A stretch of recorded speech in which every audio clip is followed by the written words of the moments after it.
I think something all of us have recognized that maybe I wouldn't have done it this way.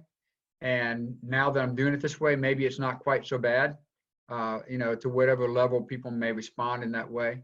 So I think as we talked about in our group, and certainly I'm sure lots of us have discussed in our circles of friends, is that, the way forward is going to be much different than where we've been. And definitely in the ministry of the church,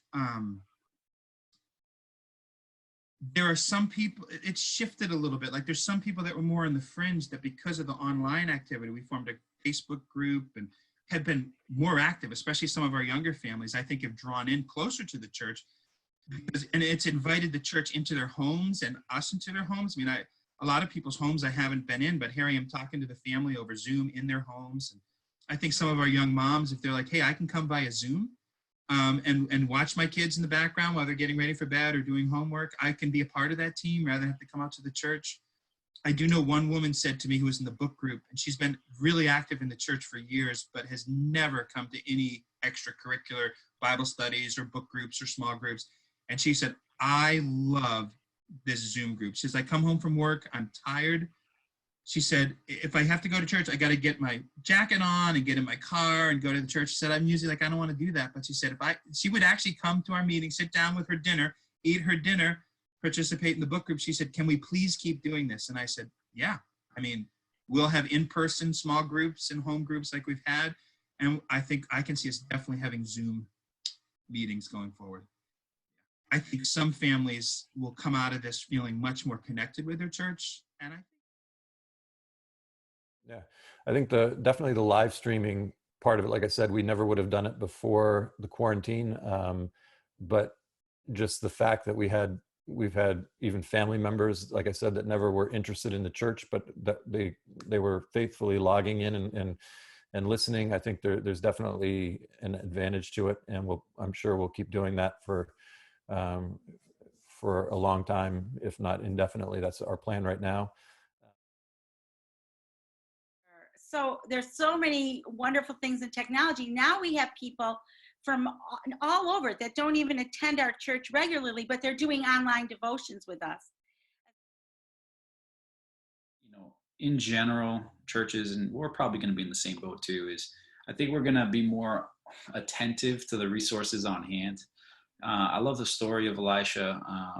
When he went and met with the widow, she was going through a desperate situation, and his encouragement to her is, what's in your house? Let's take what you have. And she gathered all those jars and utilized them, and God did a miracle. And I think that churches might be a little bit more attentive to what's on hand.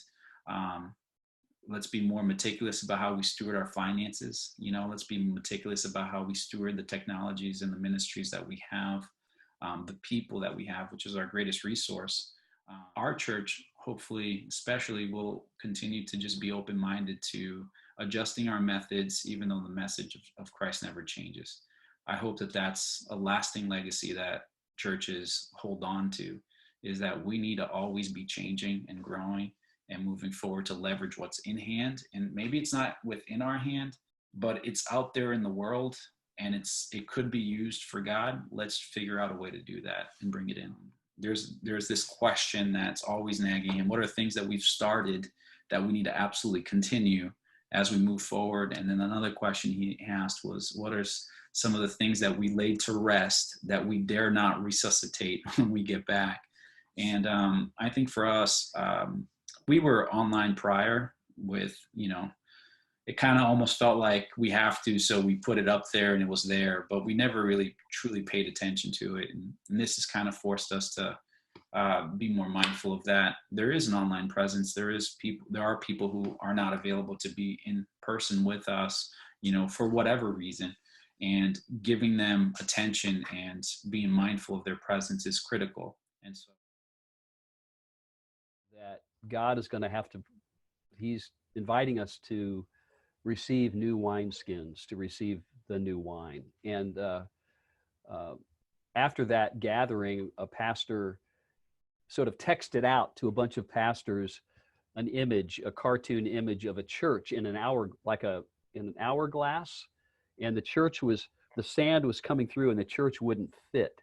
It was like stuck, as if to say, and he said, if we fall in love with the form, then we're going to miss out on what God wants to do, because this form, as we've currently known it, is not able to manage what it is God wants to do. And so it just opened people's hearts and opened people's eyes, I think, to say, Lord, what are you saying? What is it you're having us take from this? Truly humbling ourselves and waiting on God for his leading, his direction, his guidance. Thank you for listening to our video. Please click on another to learn more, and don't forget to ring the bell to like us.